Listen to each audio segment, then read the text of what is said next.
Merci. Il marche le micro? Oui, oui. Merci Robert, merci de cet accueil, merci à vous tous. Je crois que c'est important ce que nous faisons ce soir. Robert a tenu à donner cette citation de Jaurès qui me semble être à l'image de la situation dans laquelle nous sommes. Et tout à l'heure dans l'échange que j'ai pu avoir avec certains d'entre vous, il me semble qu'on... On va attendre que la moto passe. Voilà. Il me semble effectivement qu'on est tous dans ce moment un peu particulier, plein d'inquiétude, ne le cachons pas, et en même temps, en étant convaincus qu'il y a encore peu de temps, nous avions vu des choses magnifiques, j'en dirais deux mots. 2012, c'était il n'y a pas si longtemps, et je considère que notamment la campagne présidentielle que nous avions fait, j'imagine que dans la salle, tout le monde n'est peut-être pas, comme Robert, comme Pierre, comme Alain, des militants du Front de gauche, même s'il y en a beaucoup. Mais je crois que nous avons marqué particulièrement l'histoire de ce pays à l'occasion de cette campagne présidentielle. Et qu'il ne faut pas, même si certains éléments actuels peuvent nous préoccuper, avoir cette mémoire un peu zapping, un peu Kleenex, comme beaucoup aujourd'hui de nouvelles chaînes d'information nous proposent, où chaque événement finalement est tellement rythmé qu'il chasse l'autre et on n'a plus cette profondeur de vue sur les événements. Gardons donc un peu cette capacité de réflexion. C'est l'objet de ce genre de réunion. Avec Alain, on s'est dit qu'on va essayer de faire relativement court pour ce qui est de l'introduction pour qu'il y ait un moment d'échange. Certes, Alain ou moi, nous sommes des militants et là encore, j'ai bien repéré que dans la salle, vous êtes nombreux à l'être, mais je propose que vraiment nous prenions le temps de cet échange. Moi, j'ai quelques éléments de réflexion à la période qui vient, peut-être 2-3 éléments à faire partager, mais je suis convaincu que beaucoup dans cette salle en ont aussi. Et pourquoi pas, peut-être dans cette salle, des gens ne sont pas militants, voire même, allez, pourquoi pas, certains sont des électeurs du Front National. J'invite à avoir la discussion. Pourquoi peut-être certains vont jusqu'à faire ce vote. Mais d'abord, pour avoir animé beaucoup de réunions de ce type, je crois qu'il faut partir d'un constat, pour le dire crûment. Le problème de notre pays aujourd'hui n'est pas l'existence du Front National. Ce qui fait aujourd'hui que beaucoup de nos concitoyens sont dans une situation de souffrance, ça n'est pas encore le fait qu'il y a un parti d'extrême droite menaçant, même si sans aucun doute c'est quelque chose de très préoccupant. Mais d'abord, ne perdons pas de vue la situation économique et sociale qui est celle de ce pays. Ne perdons pas de vue que notre pays est frappé d'inégalités comme jamais il n'en a été frappé. Plus de 5 millions de chômeurs, officiels. Ces chiffres amènent à penser qu'il y a 7-8 millions de chômeurs. 8,6 millions de nos concitoyens qui sont en situation de pauvreté. Qu'est-ce que ça veut dire être pauvre? Ça veut dire gagner par mois moins de 993 €. C'est la situation de 8,6 millions de nos concitoyens. Jamais les inégalités n'ont été aussi fortes. Mais pire que ça, elles ne cessent d'augmenter. Depuis 2002, en 10 ans, il y a 1,3 million de nos concitoyens qui sont rentrés dans la pauvreté. Depuis même 2008, il y a 4-5 ans, c'est 800 000 de nos concitoyens qui sont rentrés dans la pauvreté, c'est-à-dire cette rémunération, cette rémunération, oui, ce salaire de moins, ou indemnisation, quelle que soit l'accumulation des choses qui amènent ça, parce que les seules ressources sont moins de 993 € par mois. Et en même temps qu'il y a ces inégalités qui ne cessent de se creuser, en même temps qu'il y a cette pauvreté, la situation des riches n'a jamais été aussi confortable. C'est ça le paradoxe de la France, qui est la 5e, ou va aller, la 6e puissance mondiale. Ce pays n'a jamais été aussi riche, mais les inégalités ne cessent de se creuser. Il y a de plus en plus de pauvres, et à l'inverse, aujourd'hui, vous avez les 6 familles les plus riches de notre pays qui ont un capital de 107 milliards d'euros, ce qui amène à ce qu'elles possèdent autant que 30% de la population. Et on considère même que les 10% les plus riches ont un patrimoine équivalent de plus de 50% de la population. Et j'arrête là ma démonstration pour ne pas être trop pénible, mais les 10-15 dernières années ont montré que cette réalité n'a cessé de se creuser. Voilà, donc nous combattons l'extrême droite et le Front National, les amis, évidemment. Mais d'abord, partons de cette situation sociale-là. Ce qui mine notre pays, c'est le creusement des inégalités. Ce pourrissement de la situation sociale. Évidemment, nous le savons tous, quand les fins de mois sont difficiles, ce n'est pas le moment où les uns et les autres sont le plus en capacité de se mobiliser, de prendre le temps, de s'éclairer, de prendre le temps de se réunir. C'est le moment où, au contraire, on est dans une situation d'angoisse qui amène à ce que la colère peut amener à ce qu'on cherche qui est responsable de la situation. Les inégalités ne cessent de se creuser. Alors pourquoi parler du Front National? Parce que précisément l'angoisse que nous avons, ce que nous comprenons, parce que nous avons l'histoire qui nous l'a montré, c'est qu'alors qu'il serait plus que jamais important que notre famille politique, la gauche au sens large, reprenne le flambeau qui est le sien depuis 2 siècles, qui est celui que nous luttons contre les inégalités, mais on voit bien, il y a une situation où la gauche est dans une situation de crise telle que jamais elle ne l'a été. J'utilise le mot gauche en incluant le Parti Socialiste. Ça peut faire débat parmi vous, mais il n'empêche que pour des millions de nos concitoyens, c'est encore comme ça que parfois ils se posent des problèmes.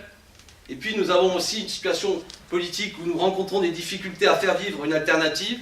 Et en même temps, ces inégalités, plutôt que d'être au cœur du débat politique, sont contournées. Et ce qui est mis au centre du débat, c'est l'existence sur notre territoire de certains étrangers qui sont considérés comme étant responsables de la crise. Et ce pourrissement idéologique fait qu'une grande confusion aujourd'hui est dans la tête de beaucoup de nos concitoyens. On ne peut parler donc du Front National sans chercher à apporter des réponses. Est-ce que c'est vrai qu'aujourd'hui, ces inégalités que j'ai décrites tout à l'heure, est-ce que la responsabilité de cette situation est due à la présence sur notre territoire d'étrangers, voire d'immigrés? Non. Mais il faut y répondre. Les étrangers aujourd'hui, il en existe sensiblement de façon équivalente à ce qu'il y en avait il y a 50 ans. Aujourd'hui, sur 66 millions d'habitants, il y a 5,4 millions d'étrangers. Ça fait une proportion de 8% d'étrangers actuellement en France. En 1962, il y avait 6,5% d'étrangers en France. La situation est sensiblement équivalente. Chaque année, il y a 203 000 personnes qui obtiennent un titre de séjour. Le Front National considère que c'est le cœur de tous les problèmes. Le Front National considère que s'il arrive en responsabilité, sur ces 200 000 à peu près titres de séjour qui sont attribués, on va fermer les choses, on va en attribuer seulement 10 000. Et ça va régler les problèmes. Pourtant, sur ces 203 000 titres de séjour qui sont attribués chaque année, il y en a 93 000 au titre du regroupement familial, c'est-à-dire cette victoire acquise par les travailleurs étrangers qui, enfin, en travaillant en France, peuvent faire venir leur famille. Mais il y en a aussi 50 000 titres de séjour qui sont attribués à des gens qui tout simplement ont fait le choix de se marier à un Français. C'est-à-dire que quand le Front National nous propose de ramener seulement à 10 000 titres de séjour attribués chaque année, ça reviendrait à faire en sorte qu'on ne pourrait plus, en quelque sorte, se marier avec un étranger. Vous en avez 17 000 qui sont attribués au séjour économique, pour un séjour économique, et 62 000 qui sont attribués pour des étudiants. Donc là encore, quand le Front National considère que le cœur de notre problème, c'est ces 200 000 titres de séjour attribués chaque année, et que dans son programme, il nous propose de ramener ça à seulement 10 000 titres de séjour accordés chaque année, ça veut dire concrètement que désormais, ce qui quand même caractérise la France dans sa conception républicaine, c'est-à-dire qu'on peut venir faire le choix de vivre ici, on a le droit d'épouser un citoyen français même si on n'est pas de nationalité française, et bien concrètement, cela signifierait que cette réalité ne pourrait plus exister. De la même façon, si on entend le Front National, ce qui fait le fleuron de notre pays, c'est-à-dire que nous sommes un pays de culture, un pays dans lequel il y a des universités dynamiques, attrayantes, eh bien, il s'agirait de ne même plus accueillir chaque année des étudiants étrangers pour qu'ils puissent venir étudier, et pourquoi pas participer au rayonnement de la France, ne serait-ce qu'au niveau le plus simple qui est celui de la francophonie. Alors pourquoi? On voit bien la difficulté. À quoi sert l'extrême droite si ce n'est à ça? Si ce n'est dans cette capacité à capter la colère populaire et à la détourner et l'amener sur de fausses responsabilités. Et c'est là où est la difficulté de la période, c'est là où est le danger. C'est là où nous devons chercher à apporter des réponses. C'est là où on va le faire tout à l'heure dans l'échange politique. Nous vivons une situation terrible où trop souvent des observateurs, je pense notamment aux médias, ont tendance à dire finalement, entre ce que vous dites, vous, la gauche radicale, et ce que dit le Front National sur les questions économiques et sociales, vous dites la même chose, hormis sur l'immigration. Alors j'ai dit un mot sur l'immigration, non, nous ne disons pas la même chose. Non pas que nous avons une vision sur l'immigration qui consisterait à dire des choses absolument absurdes, mais nous considérons qu'aujourd'hui, il n'y a pas de difficulté particulière sur le fait que chaque année, nous attribuons 200 000 titres de séjour, et qu'il n'est pas vrai, quand même il y a des gens en situation irrégulière, quand même il serait 100 ou 200 000 qui sont responsables du fait qu'il y a 8,6 millions de gens en situation de pauvreté, ou qu'ils sont responsables du fait qu'il y a 5 millions de chômeurs. Non, ce n'est pas exact. Et on pourra même affiner, y compris le fait que nous ayons fait le choix qui est un choix qu'une puissance économique comme la nôtre peut se permettre, d'attribuer l'aide médicale d'État aux gens qui sont en situation irrégulière, afin qu'il n'y ait pas dans ce pays de grandes épidémies, et qui amène à ce que même lorsque quelqu'un est en situation irrégulière, il peut aller faire se soigner, ce qui nous semble être du point de vue de l'intérêt général quelque chose d'utile, eh bien non, même cela n'est pas quelque chose qui est responsable du fait que ce schéma économique que je vous ai présenté tout à l'heure, l'expliquait que cette accumulation de pauvreté d'un côté et cet accroissement des richesses de l'autre. Non, ça n'est pas ça le fond du problème. Deuxièmement, donc, je disais, on nous dit à part l'immigration, vous dites la même chose. Non, nous ne disons pas la même chose. Car précisément, je vous invite à lire ou à relire le programme du Front National. Et s'il y a des électeurs du Front National dans la salle, je leur dis, regardez bien. Il y a une chose dont ne parle jamais le Front National. C'est celle de la répartition des richesses, qui est au cœur de toute chose, qui est au cœur même de toute pensée républicaine. Car qu'est-ce que la République, si ce n'est la définition d'un intérêt général, et à partir de là, de la République qui se donne un bras, qui est celui à la fois des services publics et notamment de l'impôt redistributif, et qui permet que notamment l'intérêt général évite qu'il y ait de trop fortes inégalités. Eh bien, le programme du Front National n'aborde jamais cette question-là de la répartition des richesses. Concrètement, il ne propose pas d'augmentation de salaire. La seule façon dont il propose une augmentation de salaire, c'est par la mise en place, qui est le fruit d'ailleurs, après que Marine Le Pen, durant la campagne présidentielle, était souvent en difficulté, lorsque nous l'interpellions dans des débats qu'elle faisait avec Jean-Luc Mélenchon, est apparue une proposition dans le programme du Front National d'une simple augmentation pour les salaires allant jusqu'à 1 500 €, c'est-à-dire tous ceux qui sont en dessous, de 200 € net par mois, ce qui pourrait être intéressant, pourquoi pas, quand on est à un salaire. Mais elle veut le financer comment? Uniquement par la mise en place, par l'instauration d'une contribution sociale aux importations de 3% sur la valeur des biens importés. C'est-à-dire que c'est par l'impôt, par une taxe, qui en plus amènerait une augmentation des prix, qu'elle veut organiser une augmentation pour les salaires les plus bas, et non pas par la répartition des richesses différentes dans la répartition entre le capital et le travail. Car nous regardons la situation en face. Dans ce pays, effectivement, il y a des richesses qui sont produites. Mais je l'ai évoqué tout à l'heure, elles sont inégalement réparties. Vous savez sans doute, l'argument a été souvent donné, mais je le répète à nouveau, depuis 1983, en l'espace de 30 ans, sur la part des richesses produites, c'est-à-dire sur les richesses produites par les salariés de ce pays, qui, je le rappelle au passage, dans cette salle, ça fera consensus, mais les travailleurs produisent des richesses, c'est pas que les patrons qui produisent des richesses, voire même parfois ils en produisent peu, c'est d'abord les salariés. On a l'impression de dire quelque chose qui est un gros mot aujourd'hui. On a l'impression que dans ce pays, les seuls qui produisent des richesses, ce sont ces jeunes patrons dynamiques qu'on ne cesse de nous montrer sur les plateaux télé, mais ce qui produit des richesses, c'est les salariés, et que pour le dire aussi d'une autre façon, autant il est parfois envisageable qu'une entreprise puisse se passer de son patron, autant il est inenvisageable qu'elle se passe de ses salariés et de ses travailleurs. D'accord ? Bien, sur l'ensemble de ces richesses produites, depuis 1983, la part des richesses produites, il y en avait en 1983 70% qui partaient vers les salaires et seulement 30% qui partaient vers le capital. Eh bien, nous avons perdu 10%. Et aujourd'hui, il y a près de 40% qui partent vers le capital et seulement 60% vers le travail. Cette différence, ces 10% perdus, font que chaque année, sur l'ensemble des richesses produites, il y a entre 130 et 150 milliards qui, en 1983, c'était pas le socialisme authentique en 1983 en France, permettaient, participer, donc, notamment à l'augmentation des salaires, eh bien, ces 130 à 150 milliards chaque année, désormais, vont vers le capital. Qu'est-ce que je veux dire quand je dis qu'ils vont vers le capital? Ben, notamment, comment ils se structurent aussi et comment ils répartissent ces richesses le capital. Concrètement, et vous l'avez vu dernièrement, c'est très symptomatique, sur la part des richesses qui va vers le capital, vous avez une partie qui part notamment vers les actionnaires, vers les dividendes. C'est-à-dire qu'il n'est même pas utilisé, ce qui part vers le capital, vers l'amélioration de l'outil de production. Qu'est-ce que je suis en train de vous dire concrètement? Que l'année dernière, 56 milliards d'euros ont été versés aux actionnaires, ce qui est une année record, en 2014. Augmentation, pour le chiffre qu'on retrouve record, par rapport à 2006.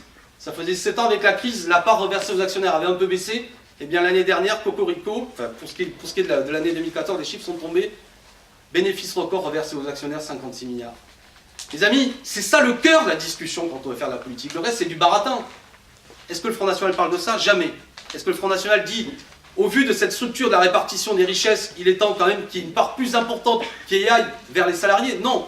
Et la seule augmentation de salaire qu'ils proposent, qui est une astuce de programme pour quand même évoquer le fait qu'ils en parlent, c'est une espèce de forme par l'impôt, par une taxe sur des produits qui rentreraient dans le pays. Donc d'aucune manière, d'aucune façon, cette formation politique a pour ambition d'organiser une plus juste répartition des richesses. Idem, je vais vite, aucune réforme fiscale proposée par le Front National. C'est pourtant au cœur de tout. au cœur de tout. Pendant la campagne présidentielle, vous l'avez entendu de la part de Jean-Luc Mélenchon, il y avait d'abord cette question-là de la réforme fiscale.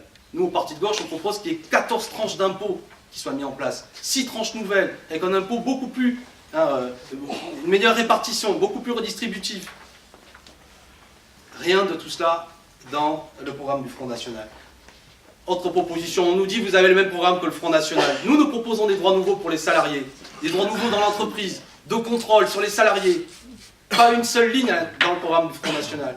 Et à l'inverse même, toute une série d'attendus qui considèrent qu'aujourd'hui, il y a un problème par l'existence d'organisations syndicales qui font de la gréviculture, le terme est du Front National, et vous l'avez entendu, notamment ceux qui ont en mémoire quand il y a eu ce grand mouvement sur les retraites en 2010, Marine Le Pen avait été de celles qui étaient les plus véhémentes pour appeler à ce que la grève cesse. Et là, on voit bien la fonction politique du Front National. Un mot sur la laïcité. Sur la laïcité. On en parlera tout à l'heure, j'aimerais qu'on ait un échange là-dessus. Je connais Alain, j'imagine qu'il va développer ça. Nous avons un problème aujourd'hui sémantique. Sémantique, c'est-à-dire sur la question des mots avec le Front National, qui nous a volé des mots. La laïcité est un idéal d'émancipation qu'il faut défendre coûte que coûte. La laïcité, c'est quoi? C'est d'abord la liberté de conscience, permettre que dans cette salle, dans ce pays, quelles que soient nos convictions spirituelles, nous puissions vivre ensemble. La laïcité n'est pas née dans un colloque savant, elle est le fruit du fait que dans ce pays, pendant des siècles, on s'est affronté au nom de Dieu. Et la laïcité permet par à la fois une organisation juridique, mais aussi un idéal politique, de faire en sorte qu'il y a une claire distinction entre ce qui relève de la sphère privée et de ce qui relève de la sphère publique. D'accord? Donc elle est particulièrement aujourd'hui exprimée dans la grande loi du 9 décembre 1905, qui dit liberté de conscience et qui dit aussi pas de financement public des religions. Soit. Marine Le Pen a volé ce mot, car je pense, on en dira peut-être tout à l'heure quelques mots, la gauche pendant longtemps n'a pas assez mené le combat laïque, l'a galvaudé, a accepté notamment qu'en 1959, une loi a remis en cause ce qui était le sens, selon moi, de cette loi de 1905, qui a fait en sorte que dans ce pays, les écoles privées soient financées par de l'argent public, ce qui me semble scandaleux. Tout ça a été abandonné, on n'en parlait plus, ça fait plus sens. Dites dans une réunion aujourd'hui, ce qui est ma conviction profonde, à fonds public pour école publique, fonds privé pour école privée, vous passez pour un fou. Les gens comprennent même plus de quoi vous parlez. Et pourtant, c'est 10 milliards d'euros chaque année qui financent des écoles privées, à 96% des écoles confessionnelles, à 98% des écoles catholiques. De l'argent public. Bon, là, il y avait un coin qui était enfoncé dans la laïcité. On n'en a plus parlé. 81, victoire de Mitterrand, on connaît l'histoire, terrain abandonné. Le mot a été repris par l'extrême droite. Moi qui suis enseignant, Robert l'évoquait en lycée professionnel, quand devant mes élèves, qui sont souvent issus de l'immigration, j'essaie de leur expliquer la laïcité. Depuis 2 ans, ils ont l'impression que je suis en train de leur dire il y a un problème avec les musulmans. Compliqué. Donc il faut aborder cette discussion, la reprendre, défendre l'idéal de laïcité, l'expliquer sur le fait qu'effectivement, il y a de plus en plus de jeunes issus d'immigration qui en même temps ont l'impression que leur seule identité, c'est leur conviction spirituelle, et qui se définissent comme musulmans. D'accord? Et cette dislocation du tissu social que j'évoquais tout à l'heure amène à ce que c'est une réalité, selon moi, dans certains quartiers, il y a un communautarisme qui s'est créé. Il y a une espèce d'identité bricolée chez certains époques, dans les milieux populaires, notamment issus d'immigration, qui pensent que leur seule identité, ce qui fait sens dans leur vie, c'est leur conviction spirituelle, et qui ne croient plus en l'idéal républicain. Et qui, en plus, quand on leur parle de laïcité, ont l'impression qu'on veut en quelque sorte leur interdire de pratiquer leur foi. Moment difficile qui se décline de façon assez douloureuse. Mais discutons de ça. Est-ce qu'ils savent, les journalistes qui disent qu'on dit la même chose que Marine Le Pen, et qui osent même dire parfois que Marine Le Pen est la seule à défendre la laïcité, que la façon dont elle la propose, la laïcité, Marine Le Pen, dans son programme, est la façon suivante. Et je vous invite à méditer là-dessus. Là, j'ai le programme du Front National. Laïcité, proposition du Front National. Les signes religieux ostentatoires seront interdits pour les agents comme pour les usagers du service public. Pour les agents comme pour les usagers du service public. Vous comprenez ce que ça veut dire, ça? Ça veut dire concrètement, selon Marine Le Pen, si elle croyait vraiment à ce qu'elle disait, que ce n'est pas seulement les agents du service public sur lesquels je considère effectivement qu'il ne faut pas qu'ils affichent de signes religieux, mais c'est même les usagers. C'est-à-dire que vous portez une kippa, vous êtes un prêtre en soutane, pour Marine Le Pen, vous ne pouvez pas rentrer dans une poste, vous ne pouvez pas prendre le bus. Absurde. Évidemment, elle ne croit pas à ça. Qui c'est qu'elle vise, elle? Pas les catholiques ni les juifs. Mais vous voyez comment ce mot est utilisé par Marine Le Pen, parce qu'il y a une espèce d'avachissement de sens aujourd'hui, pour uniquement, en vérité, cibler, frapper et montrer du doigt nos concitoyens qui sont de confession musulmane. Mais qui, dans le débat public, explique qu'en vérité, ce que propose Marine Le Pen n'a rien à voir avec la laïcité, mais est en vérité une interdiction de croire. Parce que pour ma part, vous vous doutez bien de mes convictions spirituelles, je ne suis pas croyant, mais j'affirme le droit de pouvoir croire dans ce pays à ce qu'on veut. À condition, bien entendu, de respecter la loi et notamment de respecter la laïcité. Cela va de soi et tout le monde l'aura compris. Voilà. Dernier point, je ne veux pas être trop long. On nous dit qu'on a le même programme que le Front National, ou on nous parle de la Grèce. Mais avez-vous observé de quelle manière, alors qu'il y avait la victoire de Syriza qui se dessinait, cette force politique en Grèce dont nous nous réclamons, qui sont nos amis, nos frères, qui portaient la question d'une réorientation de l'Europe, qui portaient la question de mettre un terme à cette dette injuste, cette dette spéculative. Vous avez suivi ce qui s'est passé en Grèce. Pourquoi la Grèce est particulièrement endettée? C'est qu'il y a une attaque spéculative sur ce pays.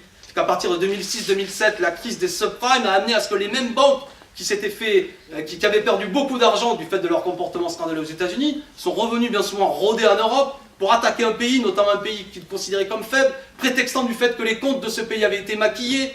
C'était la Grèce dont je parle. Maquillés par qui? Par Goldman Sachs et notamment le même aujourd'hui qui est à la direction de la Banque Centrale Européenne, M. Draghi, qui travaillait pour Goldman Sachs, qui avait maquillé les comptes de la Grèce pour qu'elle puisse notamment accéder dans la zone euro, en expliquant que le déficit public de la Grèce n'était que de 8%, alors qu'en réalité il était de 16%. Bref, tout ça a servi prétexte à quoi? Parce que d'un seul coup, après la crise des subprimes, on a découvert, soi-disant, que les comptes de la Grèce n'étaient pas ceux qui avaient été dits, et les taux d'intérêt par les banques privées qui avaient été donnés à la Grèce ont bondi de 4% à 41,9%. De 4% à 41,9%. Scandale, dette illégitime, injuste. Pourquoi je raconte ça? Parce que le Front National nous a fait le coup de, soi-disant, qui se réclamait de Syriza, à tel point qu'il m'est arrivé de faire des émissions de télé ou radio où on me disait « Vous êtes en osmose avec le Front National, vous êtes donc d'accord avec M. Philippot, ça ne vous dérange pas qu'avec Marine Le Pen, vous souhaitez la victoire de Syriza ?» Vous l'avez vu, toute cette séquence-là. Mais une fois que le gouvernement Syriza s'est mis en place, et que M. Tsipras et notamment M. Varoufakis sont mis en responsabilité, et surprise pour beaucoup de gens, ont décidé de mettre en application le programme sur lequel ils avaient été élus. Quelle a été la déclaration du Front National? Que le gouvernement grec devait payer la dette dans son intégralité. Et les mêmes médias qui nous avaient raconté que le Front National soutenait Syriza ont donné un peu moins de publicité à ce que le Front National finalement considérait comme Mme Merkel, et hélas comme le gouvernement français, qui devait tout rembourser sur la base d'un argument, c'est pas les Français qui allont payer le comportement, la gabégie des Grecs. Voilà les amis, bon. On va échanger et je vais donner la parole à Alain. On ne peut combattre le Front National si d'abord on ne cherche pas à changer les conditions de vie de nos concitoyens. Le combat anti-Front National qui ne serait pas adossé à une volonté de transformation sociale est voué à l'échec, j'en suis convaincu. Et j'en ai ras-le-bol. La force du Front National, c'est l'abstention. La force du Front National, c'est l'abstention. Oui, ce parti progresse électoralement, on pourra en parler si vous voulez tout à l'heure. Soyons lucides. Moi, pendant longtemps, j'ai raconté que, quand on faisait les comptes, Marine Le Pen, en 2012, avait retrouvé un score qui était celui de Bruno Maigret, Jean-Marie Le Pen et Philippe de Villiers additionnés. Et que cette progression était une progression d'abord de cristallisation de l'électorat d'extrême droite. C'est ce que j'ai dit en 2012, souvent. Mais là, aujourd'hui, on est rentré dans une nouvelle période, où il élargit son audience, et il l'approfondit. Il mord sur des électorats, sur un électorat sensible de droite. Notamment au premier tour, mais aussi au second tour, ce qui est totalement nouveau. Et ce qui modifie la situation politique, on l'a vu dans le Doubs. C'est-à-dire que jusqu'à le Front National révisait des scores significatifs au premier, mais avait peu de réserve au second tour. Dans le Doubs, on a vu près de la moitié d'un électorat dans beaucoup de communes, les communes les plus à droite, dans la 4e circonscription du Doubs, des électorats UMP, désormais vont voter Front National. Tout ça est une réalité. Mais en même temps, le Front National aussi est fort, parce que l'abstention est forte aujourd'hui. Et moi, je crois que l'erreur fondamentale que nous ferions serait de garder dans l'angle mort que le fait que ce qui caractérise nombre de rendez-vous électoraux, c'est que près de la moitié, voire plus de nos concitoyens ne vont plus voter. Bon, il ne peut y avoir... Il n'y a pas de république sans républicains. On ne peut pas changer la société si nos concitoyens restent à la maison. Pourquoi ils y restent? On le sait, parce qu'ils en ont ras-le-bol, parce qu'ils ont l'impression d'avoir été floués, parce qu'ils ont l'impression qu'on leur ment, parce qu'ils ont voté pour un tel qui leur avait promis que, etc.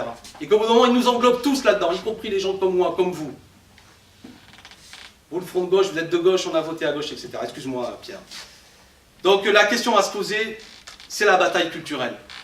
Bien sûr, il y a des questions stratégiques, on ne va pas en parler de ce soir, qu'est-ce qu'on doit faire? Mais d'abord, la bataille culturelle.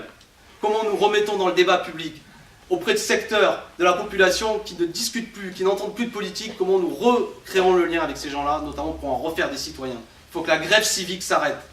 La grève civique, c'est cette abstention de masse. Et pour le faire, je crois qu'il faut tout remettre en cause pour permettre que demain il y ait un espoir meilleur. Voilà, j'ai été trop long, excuse-moi Alain, et à toi la parole.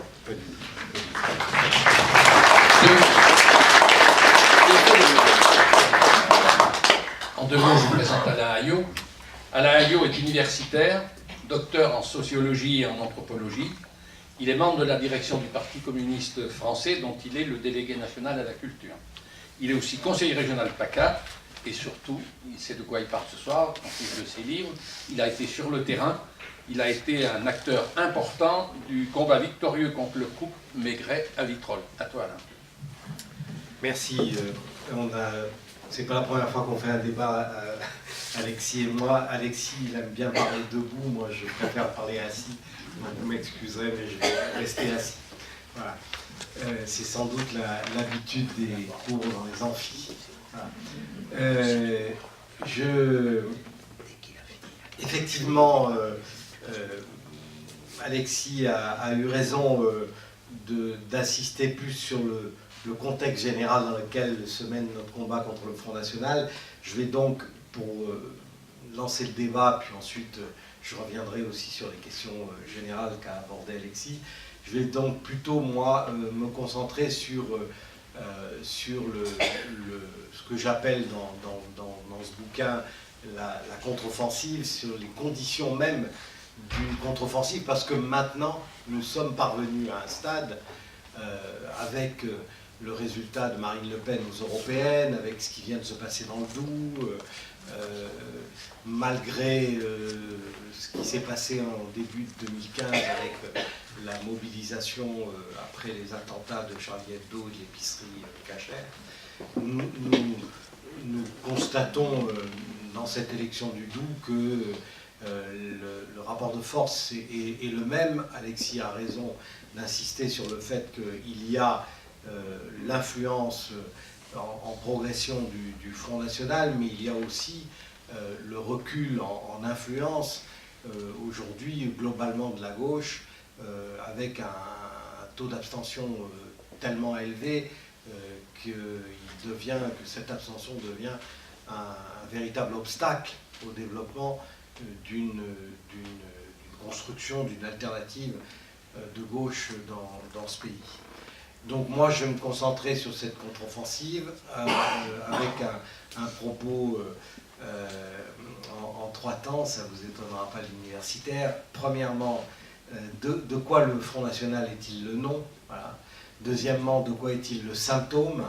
Et troisièmement, quels sont les chantiers en termes de bataille d'idées, mais aussi en termes de chantiers politiques, en termes de bataille concrète.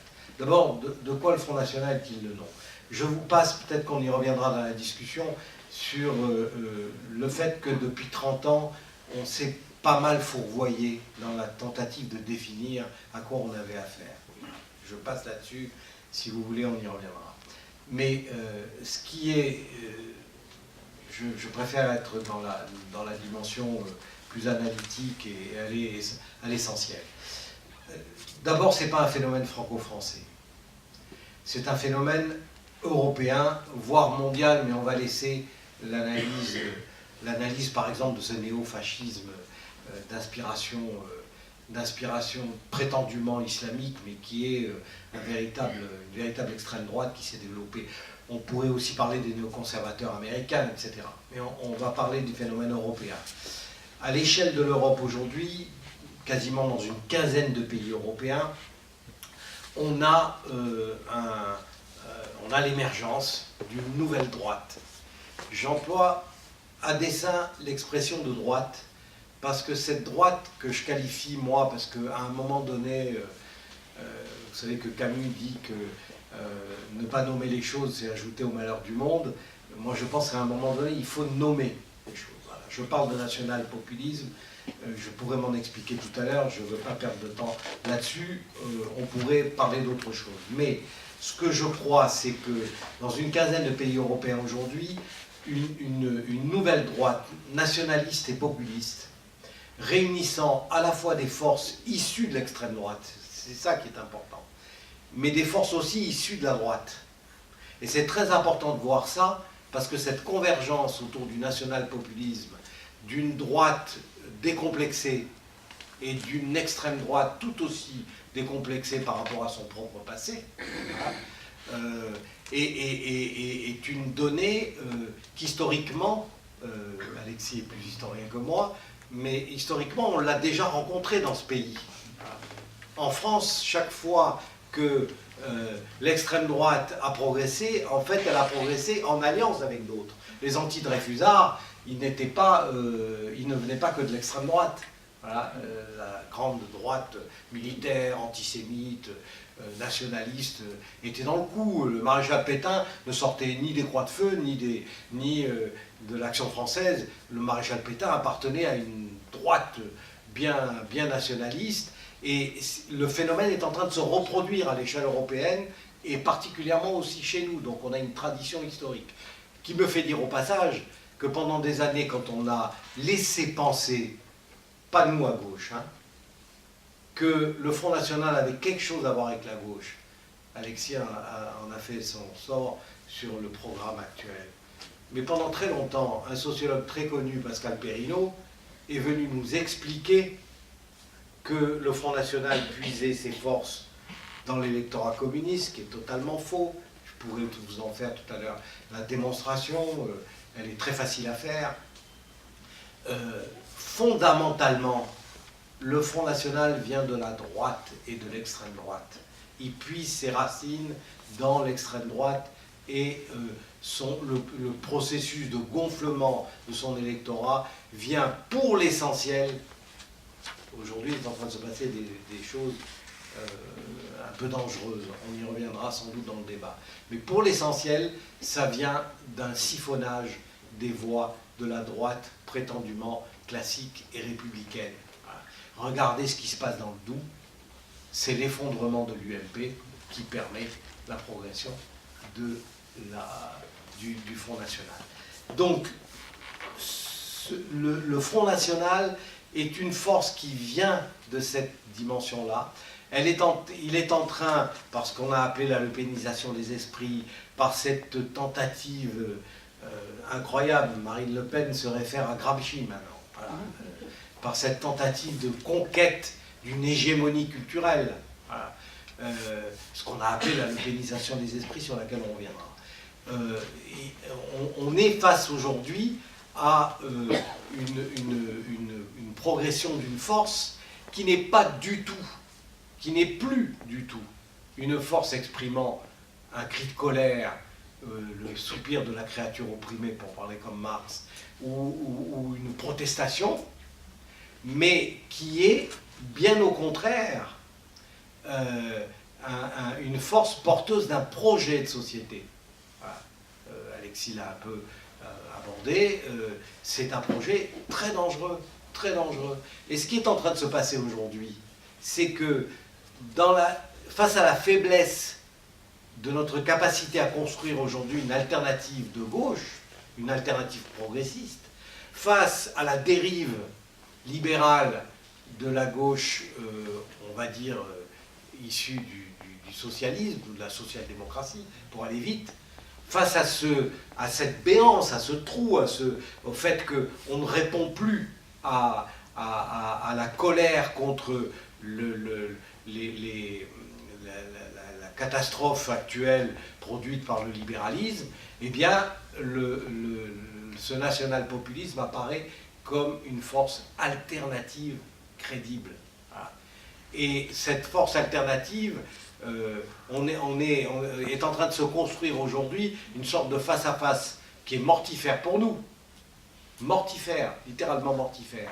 Un face-à-face entre les forces réclamant du libéralisme et des forces qui se prétendent alternatives au libéralisme et qui se référeraient à ce projet de société. Alors quel est-il, ce projet de société, pour aller très vite? Le Front National ne s'oppose pas en alternative au capitalisme. Il se pose en alternative à une conception du capitalisme. Il oppose au capitalisme libéral, ultralibéral, mondialisé, il oppose une autre vision du capitalisme. C'est ça qu'on n'a pas pu analysé, qu'on n'a pas vu pendant des années. Il oppose une autre vision du capitalisme. Et c'est un capitalisme nationaliste, replié sur ses frontières, un capitalisme complètement marqué par l'autoritarisme, la volonté de construire un système. C'est pas très étonnant d'ailleurs, je vois qu'Alexis a le programme du FN, le FN ne demande pas l'abandon de la Ve République. Il demande même le retour aux fondamentaux, c'est-à-dire le retour à un pouvoir personnel unique. Voilà. Et c'est pour ça qu'il veut revenir aux 7 ans au lieu des 5, etc. Voilà. Donc une conception très autoritaire du système politique, une vision néoconservatrice, ultra-conservatrice des valeurs, le retour de l'autorité, la famille, le retour de la femme à la maison, de la place de sa... Voilà, la valorisation du patriarcat, etc., etc. Bref, c'est une vision profondément réactionnaire, mais c'est une vision du capitalisme. C'est une vision, entre parenthèses, que nous connaissons. Voilà. Et c'est cette dimension-là qu'il nous faut combattre. Parce que faire apparaître cela aujourd'hui comme une... Après, ça se traduit, hein, ça se décline. Voilà. Ça se décline en termes de propositions, en termes de programmes, en termes d'idées, etc. Et c'est une vision aussi profondément xénophobe, qui s'inscrit dans le rejet de l'autre et qui tente d'apporter une réponse à la crise identitaire d'un Occident européen qui aujourd'hui est confronté à la perte de sa domination sur le monde. Et ce que l'on appelle la perte d'identité, la perte de repères, c'est celle-là. C'est-à-dire qu'en gros, ils proposent tout simplement, non pas comme les ultralibéraux, une fuite en avant dans une mondialisation qui garantirait au capital les conditions de sa reproduction aujourd'hui, et notamment au capital financier. Eux, ils proposent de reconstruire la défense d'une civilisation blanche, chrétienne au sens traditionnaliste du terme, etc., etc. Et c'est ce qui explique, au passage, c'est au fond la nostalgie de la perte de l'Empire. Voilà. Et c'est ce qui explique au passage que cette vision xénophobe du rejet de l'autre, du repli sur l'identité, vous savez, les Français de souche, les racines, comme si les hommes, comme si les êtres humains étaient des arbres. Les hommes et les femmes ne sont pas des arbres, ils n'ont ni souche ni racines, ils ont une histoire et une mémoire, c'est pas pareil, ça n'a strictement rien à voir. Mais eux, ils disent ça, voilà. Et à partir de là, ils définissent effectivement de nouvelles formes de xénophobie, où ils centrent cette xénophobie sur l'islam, sur l'Afrique, comme par hasard, sur les anciens pays de l'Empire, voilà, du temps des splendeurs de l'Occident. Voilà. Donc ça, c'est très très important de bien voir ça. Comment définit-on le Front National? Le Front National est du côté de la fabrication d'une société inégalitaire, je ne répète pas ce qu'a dit Alexis, de la fabrication d'une société autoritaire, une société repliée sur une vision étriquée de la nation, une vision complètement réactionnaire de la nation, etc. Et et puis sur le retour sur des valeurs régressives, etc. Donc ça, c'est très très important qu'on ait ça à l'esprit. De quoi est-il le symptôme? D'où ça vient? Je crois, moi, qu'il y a trois dimensions que je ne développerai pas, mais que je vous donne, et on en rediscutera. Alexis a beaucoup insisté sur la crise sociale. Je crois qu'il a raison, mais moi je veux juste ajouter que dans la crise sociale, il y a deux processus qui sont très importants de repérer, qui expliquent pourquoi le FN arrive à surfer sur cette crise sociale, et comment il arrive à construire ce que Alexis appelait tout à l'heure la capture de la colère, et pour l'inscrire dans des fausses responsabilités. Voilà. Comment il fait, je vais le dire à ma manière à moi d'anthropologue, comment il fait pour déplacer le regard? Il dit aux gens, arrêtez de regarder en haut, arrêtez de regarder c'est pas en haut que vous avez les vrais responsables. Les vrais responsables, ils sont plus bas que vous. Ils sont plus petits que vous. Voilà. C'est les étrangers, c'est les jeunes, c'est les plus pauvres, c'est les assistés, etc. Tout ce discours très, très démagogique que vous connaissez. Mais pourquoi ils arrivent à surfer là-dessus? Pour deux raisons, me semble-t-il. La première, c'est que la crise sociale que décrivait Alexis, elle débouche sur un énorme processus de désocialisation et de déstabilisation de tous les systèmes de solidarité que le Conseil national de la résistance a construit. Voilà. Les fameux jours heureux. Ça veut dire la Sécu, ça veut dire tous les systèmes mutualistes, ça veut dire les services publics qui sont dans un état, y compris l'école. Il faut qu'on arrête de vouloir défendre l'école telle qu'elle est, il faut qu'on la transforme. Elle ne correspond plus aux besoins aujourd'hui. Tous les systèmes qui socialisaient, au fond, les classes populaires, la classe ouvrière, les catégories sociales qui avaient besoin de ces systèmes d'entraide pour vivre et voilà. On est dans une phase aujourd'hui de désocialisation. Voilà. Pendant des années, par le biais, au moment des 30 Glorieuses, les luttes, etc., on a eu quelqu'un, voilà, vos enfants, ils vivaient mieux que vous. Aujourd'hui, c'est l'inverse. C'est l'inverse. On a un processus régressif et on a un démantèlement de tous ces systèmes de solidarité. Et là, le processus, le discours sur la division, il marche. C'est la faute de l'autre. Voilà. Vous êtes dans la merde, mais si vous n'avez pas de logement, c'est parce qu'on donne les logements aux étrangers. Si vous n'avez pas de truc, c'est parce que on privilégie les jeunes et on abandonne les vieux, etc., etc. Et y compris, vous savez, le périurbain. Tout le monde dit aujourd'hui, Marine Le Pen, elle est en train de faire des progrès considérables dans les zones néo-rurales et périurbaines.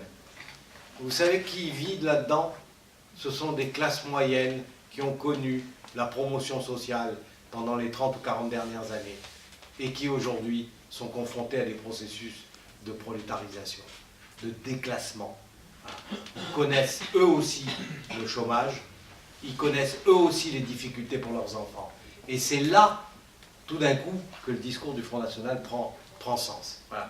Deuxième aspect sur cette histoire de la crise sociale, j'insiste sur le fait que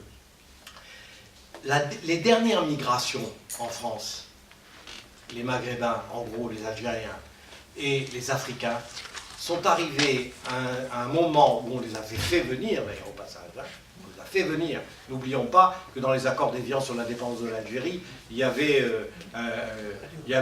en échange de l'indépendance, il y avait le gaz, le pétrole, et puis il y avait la main-d'œuvre. Hein, voilà.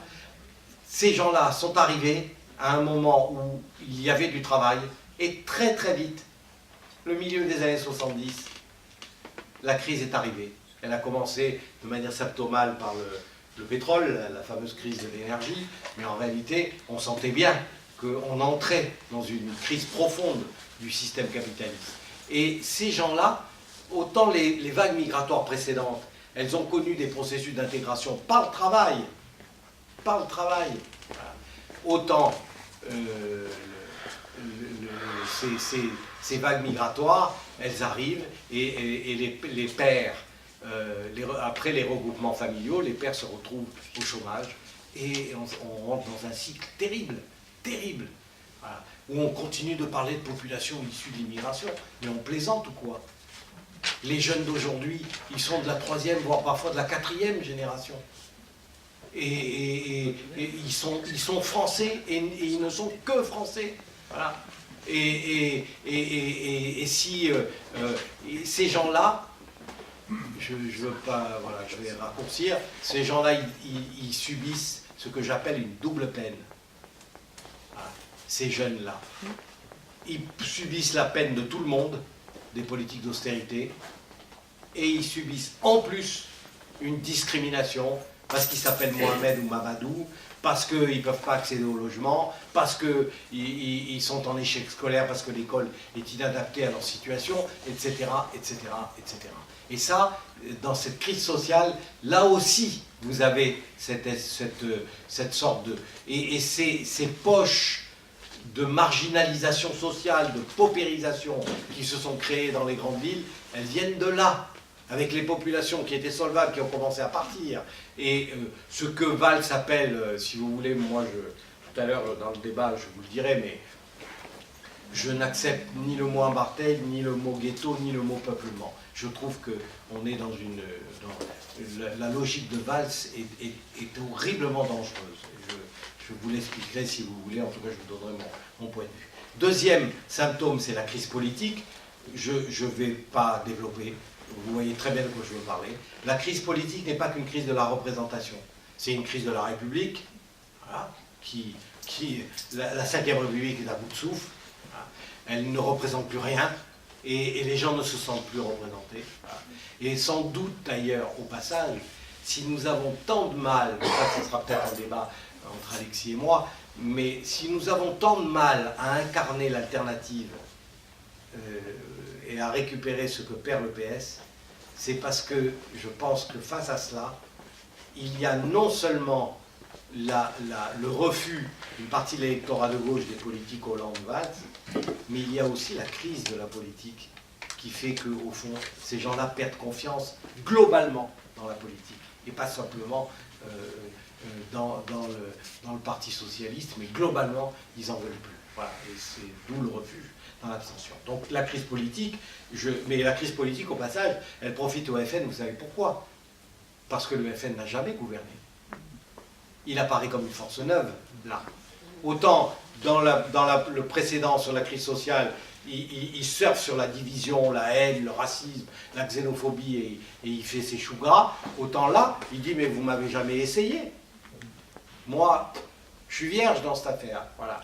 Troisièmement, c'est ce que j'appelle la crise du sens. Alors, c'est peut-être très compliqué, mais je vais très vite l'expliquer. C'est ce que je disais tout à l'heure. Face à la crise du capitalisme financier, libéral, mondialisé, productiviste, etc.,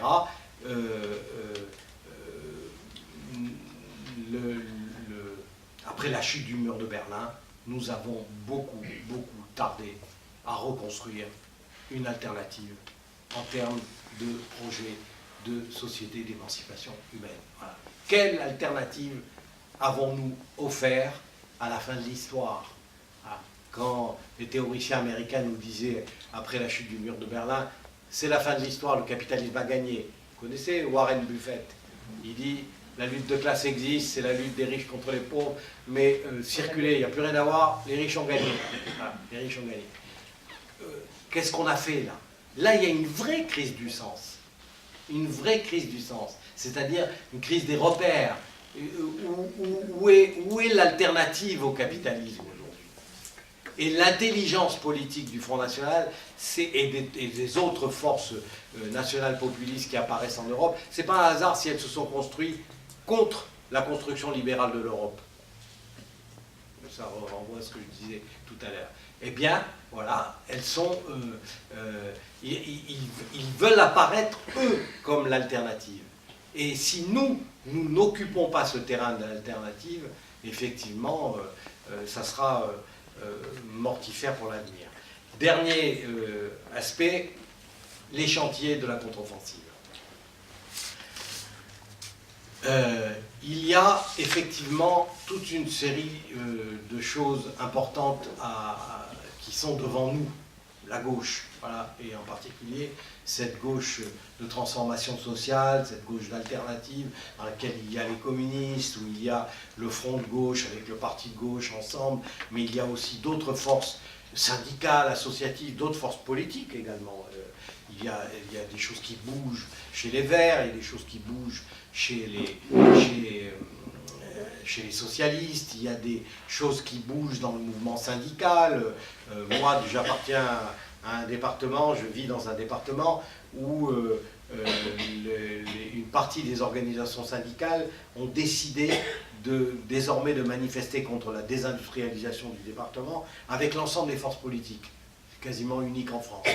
On a créé un mouvement un collectif où il y a les organisations syndicales, la CGT, la FSU, Solidaire, et puis il y a les forces politiques alternatives qui estiment que... Et c'est les syndicats qui ont pris l'initiative de ça. Voilà. Et ça, c'est une des grandes questions à laquelle on est confronté. Je reviens. Il y a effectivement la bataille des idées. Moi, je pense que la question du populisme aujourd'hui devient aussi centrale que le combat contre le libéralisme. Et qu'il faut mener ces deux combats de pair. La bataille des idées, Alexis a dit beaucoup de choses, on y reviendra. Moi, je crois qu'il y a l'axe majeur de la lutte contre la préférence nationale. Voilà. Sur la thèse que l'immigration est la cause de la crise, on s'est fait enfoncer. Il faut que nous reprenions l'initiative sur cette question.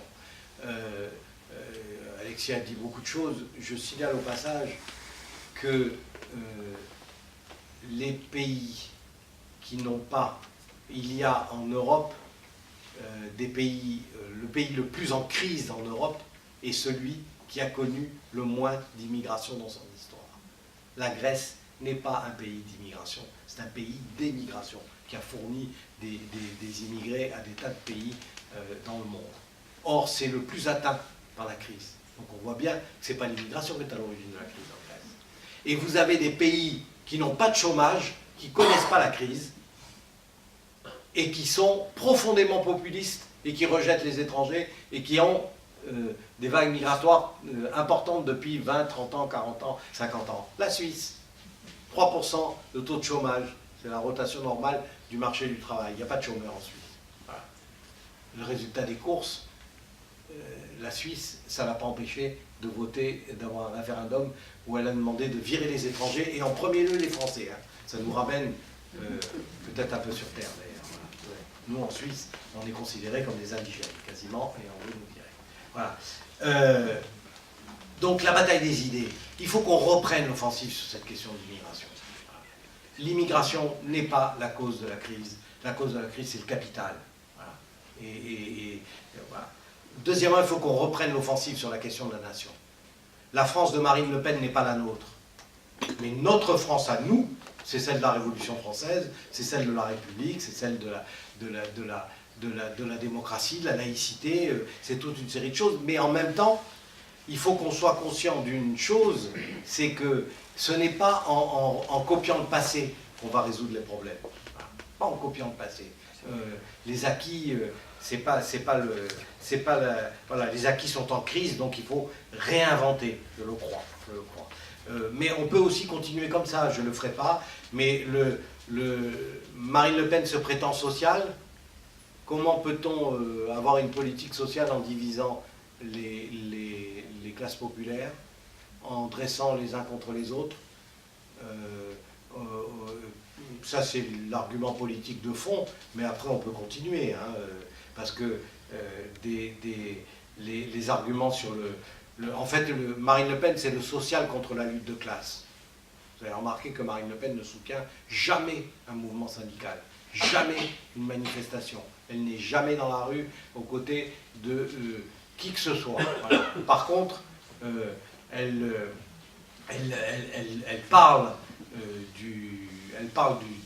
se prétend porteuse d'une politique sociale. Alexis a dit des choses, on y reviendra dans la discussion. La République et la laïcité. Son père refusait la référence républicaine et il refusait la référence laïque. Elle le fait. Voilà. On est dans une sorte d'aggiornamento. Il vient de sortir un bouquin, d'ailleurs assez remarquable, dont je dois avoir des notes ici. Ah oui, voilà, c'est ça, tu l'as vu passer. Voilà. Sur les mots de Marine Le Pen. Quels mots elle utilise? Elle a changé le discours de son père. Elle n'a plus des mots, elle n'aborde pas de manière frontale. Elle biaise, mais en même temps, régulièrement, elle donne un signal fort à est très identitaire au noyau dur de son électorat. Voilà. Le discours islamophobe, il est là pour rappeler régulièrement le discours anti-immigré, le discours islamophobe. Regardez la candidate dans le Doubs, elle n'a fait sa campagne que là-dessus. Voilà. Mais en même temps, elle ne parle pas de préférence nationale, mais de priorité nationale. Elle a changé certains mots. Elle essaye de se positionner dans ce qu'elle appelle la logique de dédiabolisation. Elle lutte contre les plafonds de verre, comme elle dit. Voilà. Donc ça, c'est important. Le sécuritarisme, c'est sans doute là que la lepénisation des esprits a le plus marché. Voilà. C'est sans doute là. C'est une vision guerrière de la société. Voilà. Moi, je le dis clairement. Un maire, fût-il communiste, qui met de la vidéosurveillance dans sa ville, il participe du processus de lepénisation des esprits. Voilà. C'est-à-dire qu'on est là, on est dans une vision de la société où chacun surveille tout le monde. Voilà. Ça, c'est terrible, terrible. Quand Valls vient à Marseille mardi, je ne me souviens plus, et que le matin même où il arrive, pour annoncer de très bons chiffres de lutte contre la délinquance, il y a les règlements de compte à la Kalachnikov, à la cité de la Castellane, qui entre parenthèses est la cité où est né Zinedine Zidane. C'est la cité de Zidane, la Castellane. C'est là qu'il est né, c'est là qu'il a grandi. Voilà. Et Zidane, quand on en parle avec lui, il dit qu'il ne reconnaît plus du tout voilà, il comprend plus, il comprend pas ce qui se passe. Voilà. Mais vous savez, la nature sociale, elle est comme la nature tout court, elle a horreur du vide. Hein. Quand il n'y a plus rien à bouffer, eh ben, c'est l'économie clandestine qui prend la place de l'économie réelle. Quand il n'y a plus d'économie réelle, c'est l'économie illégale qui prend la place. Voilà. Et donc, cette vision guerrière qui consiste à penser que c'est par le châtiment, on nous fait ressurgir les classes dangereuses du 19e siècle, et en fait, il faut les punir, parce qu'ils ne sont pas très civils et très polis. Voilà, ça, c'est terrible. On ne remplacera pas le peuple dans ce pays. On ne le remplacera pas. Voilà. Quand un peuple ne vous convient pas, changez-le, disait Brecht. Mais on ne changera pas le peuple, sauf à faire ce que dit Zemmour. Des déportations massives, on va mettre les gens dans des bateaux, on est où là? Voilà. Donc on ne le fera pas. Donc effectivement, il faut retravailler ces questions. La laïcité, Alexis a dit des choses. On aura sûrement un débat là-dessus. Moi, je trouve qu'à gauche, on est un peu responsable de ce qui nous arrive. Il l'a un peu dit, mais moi, je vais beaucoup plus loin. Avoir transformé à gauche la laïcité comme un ensemble d'interdits, ça a été meurtrier. Meurtrier. Voilà. Parce que, au fond, Marine Le Pen, elle a dit, mais je dis comme vous, moi. Voilà, je dis comme vous. C'est la laïcité contre l'islam, d'ailleurs. Mais la laïcité, elle est née contre la religion. Pourquoi? Parce que l'Église occupait le pouvoir. Mais d'abord, Jaurès disait que la laïcité et la démocratie, c'était les deux piliers de la même conception de la société, et que ça reposait sur un concept, l'égalité. L'égalité des droits. Liberté de conscience, liberté d'exercice du culte. La loi de 1905, elle est très claire là-dessus. Elle dit liberté de conscience et liberté d'exercice du culte. Et elle dit séparation stricte. Oui, d'ailleurs on s'était battu contre, on a été battu. La loi Debré, elle est contraire à la laïcité. Mais par contre, vous allez interdire aujourd'hui à une femme qui porte un voile d'accompagner son enfant dans une sortie scolaire. Mais on est où? On est où? On est dans une société d'interdits, on glisse dans une société totalitaire. Vous savez, en 1905, quand la loi a été adoptée, des femmes voilées, il y en avait plein les rues. C'était les nonnes. Jamais la loi a interdit aux nonnes de sortir avec leurs cornettes. Enfin, qu'est-ce que c'est que cette histoire? Voilà. La laïcité aujourd'hui, ça doit être une formidable contre-offensive qu'on doit mener. Et je suis en désaccord total avec Mme Badinter pour la conquête de l'égalité des droits. L'égalité des droits, c'est ça la laïcité. Voilà. Et la laïcité, c'est pas un ensemble d'interdits, c'est au contraire un formidable mouvement émancipateur et humaniste. Et ça n'a rien à voir radicalement contre tout ce que dit Marine Le Pen, qui a une vision de la laïcité qui est proprement, encore une fois, autoritaire, ultra-conservatrice, etc., etc. Les 3 chantiers, je les donne et je m'arrête. Je pense que le premier chantier politique concret, c'est celui de la solidarité.